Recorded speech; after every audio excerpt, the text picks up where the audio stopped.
नमस्कार दोस्तों। जब भी हिमालय का नाम लिया जाता है तो मन में एक दिव्यता का भाव उमड़ता है, क्योंकि यही वो भूमि है जहाँ देवता विचरण करते हैं, जहाँ साधु संत ध्यान में लीन रहते हैं और जहाँ हर पत्थर, हर बर्फ का कण शिवत्व से प्रतीक है। आज हम जा रहे हैं एक ऐसे स्थान पर जहाँ भगवान शिव ने माता पार्वती को अमरत्व का रहस्य सुनाया था, जहाँ बर्फ से शिवलिंग प्रकट होता है और जहाँ हर साल लाखों भक्त बर्फ के दौरान दरबार पहुँचते हैं। जी हाँ दोस्तों, आज की हमारी यात्रा है अमरनाथ गुफा के मंदिर की। भगवान शिव का पवित्र धाम, जिसे स्वयं देवों के देव महादेव ने अपने निवास के रूप में चुना था। अमरनाथ गुफा मंदिर भारत के जम्मू और कश्मीर राज्य में पहलगाम से लगभग 46 किलोमीटर दूर और बालटाल से लगभग 14 किलोमीटर की ऊंचाई पर स्थित है। यह गुफा 3888 मीटर की ऊंचाई पर है, जहाँ तक पहुँचना किसी तपस्या से कम नहीं। गुफा का मुख्य आकर्षण वह प्राकृतिक हिमलंग, जो हर साल बर्फ के रूप में स्वयं बनता है और चंद्रमा के बढ़ने घटने के साथ बदलता रहता है। यह स्थान केवल एक धार्मिक स्थल नहीं, बल्कि भारत की आस्था, श्रद्धा और अध्यात्म का केंद्र है। हर साल श्रावण मास में यहाँ अमरनाथ यात्रा होती है, जहाँ लाखों श्रद्धालु कठोर पर्वतीय मार्गों को पार कर वर्षा, बर्फ और ठंडी हवाओं का सामना करते हुए बाबा बर्फानी के दर्शन के लिए आते हैं। कहते हैं कि एक बार माता पार्वती ने भगवान शिव से पूछा, प्रभु आप अमर हैं, सदैव ही एक से रहते हैं, परंतु यह अमरत्व आपने कैसे पाया? शिव मुस्कुराए और बोले, देवी यह रहस्य इतना पवित्र है कि इसे कोई साधारण स्थान पर नहीं बताया जा सकता। मुझे एक ऐसा स्थान चाहिए जहाँ कोई जीव, कोई प्राणी यह बात सुन न सके। तब उन्होंने अपनी तपचर्या से हिमालय में एक गुफा बनाई, जो आज अमरनाथ गुफा के नाम से जानी जाती है। भगवान शिव ने इस रहस्य को बताते समय अपने सभी साथियों को पीछे छोड़ दिया। उन्होंने नंदी बैल को पहलगाम में छोड़ा, चांद को चंदनवाड़ी में, सांपों को शेषनाग झील में, गढ़ों को पंचतरणी में और माता पार्वती के साथ अकेले गुफा की ओर बढ़े।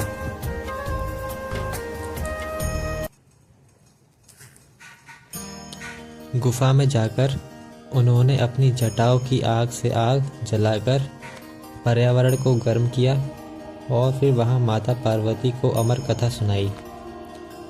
यह कथा जीवन और मृत्यु के रहस्यों से जुड़ी थी। कैसे आत्मा नहीं मरती, कैसे शरीर मात्र एक माध्यम है और मोक्ष क्या होता है। माना जाता है कि जब यह कथा चल रही थी तो गुफा में 2 कबूतर मौजूद थे, जिन्होंने यह रहस्य सुन लिया। शिवजी ने उन्हें अमरत्व का वरदान दे दिया और आज भी कहा जाता है कि वे 2 अमर कबूतर गुफा में दिखाई देते हैं।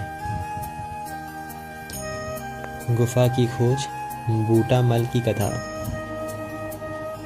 सदियों तक यह गुफा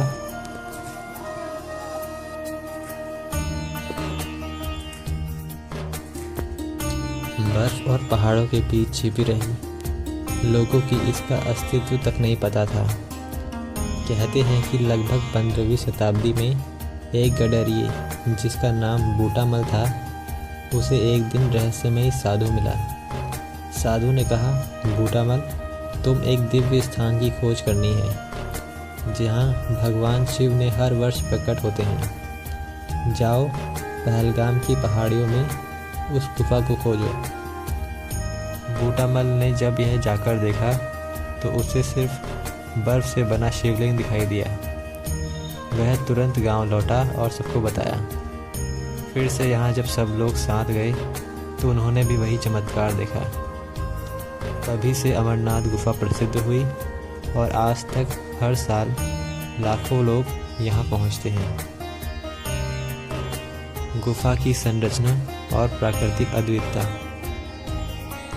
गुफा लगभग 150 फीट ऊंची है और 90 फीट गहरी है। भीतर प्रवेश करते ही चारों ओर बर्फ और ठंडी हवा का एहसास होता है। गुफा के बीच एक शिवलिंग के अतिरिक्त कभी कभी माता पार्वती, गणेश और भैरवनाथ के बर्फ रूप भी दिखाई देते हैं। शिवलिंग पूर्णिमा को सबसे बड़ा होता है और अमावस्या को सबसे छोटा। यह अपने आप चंद्रमा के चक्र के साथ तालमेल रखता है। वैज्ञानिक इसे बर्फ का संघनन कहते हैं और भक्त इसे शिव का दिव्य पर्यटक मानते हैं। शिवलिंग का बढ़ना और घटना। यह बर्फ का शिवलिंग जुलाई में बनना शुरू होता है और अगस्त के अंत तक धीरे धीरे पिघल जाता है। यह बर्फ किसी बाहरी जल स्रोत से नहीं, बल्कि गुफा की दीवारों से निकलने वाली ठंडी नमी और वाष्प से बनती है। लेकिन चमत्कार यह है कि यह बर्फ एक शिवलिंग के आकार में ही बनती है, कभी अन्य रूप में नहीं बनती। लाखों भक्त इस रहस्य को देखकर श्रद्धा से भर जाते हैं, तो कोई मानते हैं कि यह स्वयं महादेव का जीवंत रूप है जो भक्तों को अपने दर्शन कराते हैं। अमरनाथ का नाम क्यों पड़ा?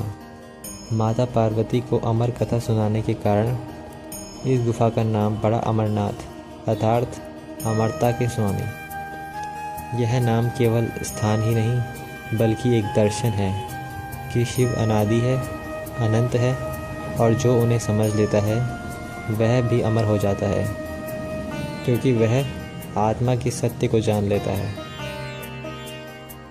भगवान शिव द्वारा त्यागे गए एक प्रत्येक स्थान पर अपना अपना धार्मिक महत्व। पहलगाम, जहाँ शिव ने नंदी को छोड़ा था। चंदनवाड़ी, जहाँ चांद को छोड़ा था। शेषनाग, जहाँ सर्पों को छोड़ा था। पंचतारणी, जहाँ पंच तत्वों को त्यागा गया था। ये चारों स्थान आज भी अमरनाथ यात्रा की मुख्य पड़ाव है। इन सब का अर्थ यह है कि जब कोई व्यक्ति अमरता की ओर बढ़ता है तो उसे संसार के सारे बंधनों को छोड़ना पड़ता है। अमरनाथ केवल शिवलिंग के दर्शन नहीं, एक आत्मा की यात्रा है। भगवान शिव ने माता पार्वती को यह रहस्य बताया कि आत्मा कभी नहीं मरती, जन्म और मृत्यु केवल देह के स्तर पर होते हैं। जो यह सत्य को जान लेता है वह अमर कहलाता है। अमरनाथ की यह गुफा प्रकृति और आत्मा का मिलन का स्थल है, जहाँ हिम, शिव और जल शक्ति के साथ विद्यमान है। दोस्तों, जब भी अमरनाथ यात्रा का मौसम आता है तो पूरे देश में एक ही नारा गूंजता है, हर हर महादेव। क्योंकि यह यात्रा केवल एक तीर्थ नहीं बल्कि भगवान शिव के बुलावे पर चलने वाली आत्मिक साधना है। कहा जाता है जिसे बाबा बुलाते हैं वही वहाँ पहुँच पाता है, क्योंकि यह यात्रा शरीर की नहीं आत्मा की परीक्षा है। अमरनाथ यात्रा की शुरुआत हर साल श्रावण मास में जुलाई से अगस्त में जम्मू और कश्मीर के प्रशासन व श्री अमरनाथ जी श्राइन बोर्ड इस यात्रा का आयोजन करते हैं। यात्रा से पहले प्रत्येक श्रद्धालुओं को पंजीकरण करवाना अनिवार्य होता है। इसमें स्वास्थ्य प्रमाण पत्र, पहचान पत्र की आवश्यकता होती है। इसके बाद श्रद्धालु जम्मू, श्रीनगर, पहलगाम या बालटाल से अपने मार्ग के अनुसार यात्रा आरंभ करते हैं। यात्रा के प्रमुख 2 मार्ग हैं, पहलगाम मार्ग, बालटाल मार्ग। दोनों ही रास्ते हिमालयी और ऊंचाइयों, ठंडे झरने, बर्फीली हवाएं और भक्ति की लहरों से भरे हैं। पहलगाम मार्ग, यह वही मार्ग है जिससे भगवान शिव माता पार्वती को अमर कथा सुनाने के लिए निकले थे। इसे सबसे पवित्र और पारंपरिक मार्ग माना जाता है। यात्रा श्रीनगर से लगभग 92 किलोमीटर दूर पहलगाम से शुरू होती है। यहाँ से आगे 5 प्रमुख पड़ाव आते हैं। पहला, चंदनवाड़ी। पहलगाम से लगभग 16 किलोमीटर दूर है चंदनवाड़ी। कथा के अनुसार यहाँ भगवान शिव ने अपने मस्तक पर सुशोभित चंद्रमा को छोड़ा था, इसलिए इसका नाम पड़ा चंदनवाड़ी। यहाँ बहने वाली लीला दही नदी शिव और शुद्धता का प्रतीक है। यहीं से पर्वतीय चढ़ाई शुरू होती है। दूसरा, पिस्सू घाटी।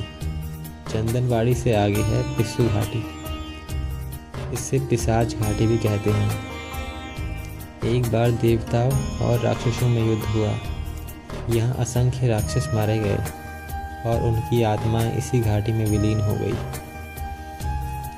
यहाँ की चढ़ाई बहुत खड़ी और थकाने वाली है। यात्रियों को अक्सर यह पहला कठिन पड़ाव लगता है, पर भक्त कहते हैं अगर मन में भोले का नाम है तो पिस्सू घाटी भी प्रसाद बन जाता है। तीसरा, शेषनाग झील। अगला पड़ाव है शेषनाग झील, जो समुद्र तल से लगभग 11,700 फीट की ऊंचाई पर है। यह झील अपने गहरे नीले रंग और रहस्यमय आभा के लिए प्रसिद्ध है। कथा है कि भगवान शिव ने अपने गले में धारण किए सर्पों को यहाँ त्याग दिया था, इसलिए इसका नाम शेषनाग झील है। यहाँ का दृश्य इतना मनमोहक है कि लगता है जैसे स्वयं कैलाश पर्वत यहाँ उतर आया हो। यात्री यहाँ रात्रि में विश्राम करते हैं, टेंट लगाते हैं, भजन गाए जाते हैं और पहाड़ों में शिव के जयकारे गूंजते हैं। चौथा, पंचतरणी। शेषनाग से लगभग 14 किलोमीटर आगे है पंचतरणी। यहाँ पंचधाराएं एक साथ बहती है। माना जाता है कि पंचधाराएं भगवान शिव द्वारा त्यागे गए पंच तत्वों पृथ्वी, जल, अग्नि, वायु और आकाश का प्रतीक है। यहाँ श्रद्धालु बर्फीले पानी में स्नान करते हैं और स्वयं को शुद्ध कर गुफा की ओर अंतिम चढ़ाई आरंभ करते हैं। यात्रा का यह पड़ाव अत्यंत पवित्र माना जाता है। कहा जाता है कि जो पंचतरणी में स्नान करता है उसके समस्त पाप धुल जाते हैं। पांचवा, अमरनाथ गुफा। पंचतरणी से लगभग 6 किलोमीटर की कठिन चढ़ाई के बाद भक्त पहुंचते हैं अमरनाथ गुफा। यह चढ़ाई सबसे कठिन होती है, लेकिन मन में हर हर महादेव का नारा हर दर्द को भुला देता है। गुफा के दौरे पे सेना, श्राइन बोर्ड और स्वयंसेवक यात्री सहायता में तत्पर रहते हैं। और जब पहली बार आंखों के सामने बर्फ का शिवलिंग दिखाई देता है तो आंखें नम हो जाती हैं, आत्मा शांत हो जाती है और मन कह उठती है, जय बाबा बर्फानी। बालटाल मार्ग, साहस और विश्वास का मार्ग। अब बात करते हैं बालटाल मार्ग की, जो सोनमार्ग से लगभग 15 किलोमीटर दूर है। यह रास्ता छोटा है परंतु अत्यंत कठिन और दुर्गम है। यहाँ की चढ़ाई बहुत खड़ी है, हवा पतली और ठंड तीव्र होती है। यह मार्ग उन श्रद्धालुओं के लिए है जो शारीरिक रूप से सक्षम है और हर दिन यात्रा पूरी करना चाहते हैं। बालटाल की यात्रा का अनुभव। यहाँ से यात्रा आरंभ होते ही पहाड़ों की ऊंचाई और बर्फ की ठंड भक्त की श्रद्धा और परीक्षा लेने लगती है। लेकिन जैसे जैसे बम बम बोले के नारे गूंजते हैं, हर कदम आसान लगने लगता है। बालटाल मार्ग पर घोड़े, पालकी और पिट्ठू उपलब्ध रहते हैं, लेकिन हर भक्त नंगे पांव ही चलते हैं, क्योंकि वे मानते हैं जब तक पैरों में दर्द ना हो, भक्ति का अर्थ अधूरा होता है। भक्तों का जीवन मार्ग। यात्रा के दौरान श्रद्धालु सुबह 4 बजे उठते हैं, माथे पर भस्म लगाकर ओम नमः शिवाय का जाप करते हैं। रास्ते में लंगर सेवा करने के स्वयं सेवक मुफ्त भोजन, चाय और आश्रय प्रदान करते हैं। यहाँ कोई भेदभाव नहीं। हर धर्म, हर जाति, हर क्षेत्र के लोग एक साथ बाबा के नाम के कीर्तन करते हैं। किसी के हाथ में त्रिशूल, किसी के कंधे पर डमरू, किसी के माथे पर भोले की रेखा। हर चेहरा शिवमय लगता है। प्रकृति का अप्रतिम सौंदर्य। रास्ते में चारों ओर बर्फीली चोटियाँ, नीले आसमान में तैरते बादल और ठंडी हवा में गूंजता हर हर महादेव। कभी कभी ऊपर से हेलीकॉप्टर उड़ते दिखाई देते हैं, जो उन भक्तों को लाते हैं जो पैदल यात्रा करने में असमर्थ होते हैं। लेकिन जो पैदल चलते हैं उनके लिए हर कदम एक साधना है, हर सांस एक मंत्र है।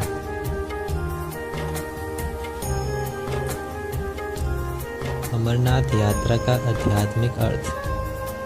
यह यात्रा हमें सिखाती है जीवन भी एक पहाड़ की तरह है, कभी रास्ता आसान, कभी कठिन, पर अगर विश्वास बना रहे तो मंजिल खुद रास्ता दिखा देती है। अमरनाथ यात्रा ने सिर्फ शरीर नहीं थकता, यहाँ अहंकार भी पिघलता है। जैसे शिवलिंग की बर्फ सूर्य में पिघलती है, वैसे ही भक्त का मन भक्ति से विलीन हो जाता है। गुफा का रहस्य। अमरनाथ गुफा समुद्र तल से 12,756 फीट की ऊंचाई पर स्थित है। गुफा के भीतर एक प्राकृतिक चमत्कार हर वर्ष होता है। बर्फ से स्वतः निर्मित शिवलिंग। किसी भी मूर्ति या पूजा पत्र से नहीं, यह शिवलिंग प्राकृतिक जल बर्फ संरचना से बनता है। वैज्ञानिक दृष्टि से देखें तो गुफा की छत पर धीरे धीरे टपकने वाला जल ठंडी हवाओं के संपर्क में आकर जमता है और धीरे धीरे बर्फ एक शिवलिंग के आकार लेता है। लेकिन यह केवल विज्ञान नहीं, यह दैवीय संयोग है कि शिवलिंग श्रावण पूर्णिमा के समय पूर्ण आकार में होता है और अमावस्या से धीरे धीरे विलीन हो जाता है। भक्त इसे भगवान शिव का प्रत्यक्ष रूप मानते हैं, जो सृष्टि के निर्माण और संहार के प्रतीक है। भैरवनाथ की कथा। अब आते हैं उस प्रसंग पर जो अमरनाथ का अभिन्न अंग है, भैरवनाथ जी की कथा। कहते हैं कि जब भगवान शिव माता पार्वती को अमर कथा सुनाने के लिए ले गए थे, तो रास्ते में भैरवनाथ नामक एक योगी उनके पीछे हो लिए। वह रास्ता यह रहस्य जानना चाहते थे कि भगवान किसे और क्या बता रहे हैं। शिव ने कई बार उसे भटकाने की कोशिश की, परंतु भैरवनाथ पीछे पीछे चलते रहे। अंततः जब भगवान शिव गुफा के भीतर पहुंचे तो उन्होंने अपने नंदी, चंद्रमा, सर्प, गणेश और अन्य साथियों को एक एक स्थान पर त्याग दिया ताकि कोई उनका पीछा न कर सके। फिर भी भैरवनाथ अपनी अलौकिक शक्ति से गुफा तक पहुंच गए। जब भगवान शिव को ज्ञात हुआ कि एक जीव इस पवित्र कथा को सुन चुका है, उन्होंने अपना त्रिशूल उठाया और उसी समय भैरवनाथ का सिर काट दिया। किंतु मरने से पहले भैरवनाथ ने कहा, प्रभु मुझे क्षमा करें, मैं केवल अमर ज्ञान की खोज में था। शिव ने करुणा दिखाते हुए कहा, भैरवनाथ तुम मरे नहीं, बल्कि मेरे भक्तों की यात्रा का अंत बिंदु बनोगे। तुम्हारी पूजा मेरे बाद होगी। इसी कारण हर वर्ष जब श्रद्धालु अमरनाथ गुफा में दर्शन कर लौटते हैं तो वे भैरव मंदिर जाकर यात्रा को पूर्ण करते हैं। कहते हैं अमरनाथ यात्रा का पूर्ण दर्शन।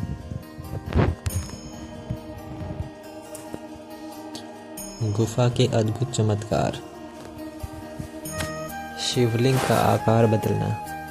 कहा जाता है कि बर्फ का शिवलिंग हर दिन अपने आकार में परिवर्तन करता है। श्रावण की पूर्णिमा में एक दिन सबसे बड़ा होता है और धीरे धीरे छोटा होता जाता है। वैज्ञानिक इसे बर्फ संचय और तापमान से जोड़ते हैं। परिभक्त कहते हैं यह तो शिव के प्रकट और लय रूप का संकेत है। गुफा में नमी का रहस्य। पूजा के अंदर इतनी ऊंचाई पर है, हमेशा नमी बनी रहती है। कहा जाता है कि भगवान की तप शक्ति का प्रमाण है। कई यात्रियों ने बताया कि गुफा में प्रवेश करते ही शरीर में सिरहन दौड़ जाती है, मानो कोई अदृश्य शक्ति मौजूद हो। बर्फ में खुदे हुए मंत्र। कई बार बर्फ की सतह पर ओम या त्रिशूल जैसी आकृतियां बन जाती हैं। वैज्ञानिक इसे पर्यटन पैटर्न कहते हैं, पर भक्त इसे शिव की लीला मानते हैं। गुफा के बाहर तापमान -10 डिग्री सेल्सियस तक पहुंच जाता है, लेकिन गुफा के अंदर तुलनात्मक रूप से गर्मी महसूस होती है, मानो शिवलिंग की उपस्थिति और ऊर्जा का क्षेत्र निर्मित हो गया हो। न बुझने वाली दीप शिखा। कई यात्रियों ने कहा एक गुफा के भीतर एक प्रखर दीपक तेज हवा और ठंड के बावजूद नहीं बुझते। यह भी एक अद्भुत चमत्कार माना जाता है। भक्तों के अनुभव। कई श्रद्धालु बताते हैं कि अमरनाथ यात्रा के दौरान उन्हें एक ऐसा अनुभव हुआ जो शब्दों में बयां नहीं किया जा सकता। किसी ने कहा मैं बर्फ पर चल रहा था, पर पैर जल रहे थे। किसी ने कहा मुझे लगा कोई मेरे साथ चल रहा है, पर पीछे मुड़कर देखा तो कोई नहीं था। किसी ने कहा रात के समय गुफा के पास घंटियां और डमरू की हल्की आवाज़ें सुनाई देती हैं। भक्त मानते हैं कि वह स्वयं भगवान शिव अपनी उपस्थिति दर्ज कराते हैं। अमरनाथ यात्रा का आध्यात्मिक संदेश। यह यात्रा हमें सिर्फ दर्शन नहीं कराती, बल्कि यह हमें जीवन का सच्चा अर्थ दिखाती है। शिवलिंग का बनना और पिघलना बताता है जो बना है वह मिटेगा, और जो मिटता है वह पुनः जन्म लेगा। हर भक्त जब उसे बर्फ के रिंग के सामने खड़ा होता है तो उसका अहंकार गल जाता है और केवल एक ही भावना रह जाती है, मैं नहीं, सब शिव है। वैज्ञानिक दृष्टिकोण। वैज्ञानिक कहते हैं कि अमरनाथ गुफा की स्थिति भूगोलीय रूप से अनूठी है। गुफा में तापमान, नमी और हवा की दिशा ऐसी है कि जैसे जल की हर बूंद लिंगाकार बर्फ संरचना बनाती है। लेकिन आश्चर्य यह है किसी भी प्रकार की बर्फ और आकृति दुनिया में कहीं और नहीं बनती। यही कारण है कि विज्ञान भी इस घटना को यूनिक नेचुरल फेनोमेनन कहते हैं। भैरव मंदिर यात्रा का अंतिम पड़ाव। अमरनाथ गुफा से लौटते समय भक्त भैरव मंदिर अवश्य जाते हैं। यहाँ भगवान भैरवनाथ की मूर्ति विराजमान है। यहाँ पूजा करने से माना जाता है कि यात्रा पूर्ण होती है और मोक्ष प्राप्त होता है। शिव ने स्वयं कहा है, जो मेरे साथ भैरवनाथ की भी पूजा करेगा वह मृत्यु के बंधन से मुक्त होगा। दोस्तों, अमरनाथ गुफा एक तीर्थ नहीं, यह एक अनुभव है जहाँ प्रकृति, भक्ति और ब्रह्म एक साथ मिल जाते हैं। यह यात्रा हमें याद दिलाती है कि हर इंसान में शिव है, हर मन में एक गुफा है जहाँ बैठकर आत्मा अमर कथा सुन सकती है। जो इस यात्रा को पूरी श्रद्धा से करता है वह केवल पहाड़ नहीं चढ़ता, वह अपने भीतर के अंधकार को पार कर जाता है और प्रकाश की ओर बढ़ता है। अगर यह वीडियो आपको पसंद आई हो तो इसे लाइक, शेयर और सब्सक्राइब ज़रूर करें। धन्यवाद।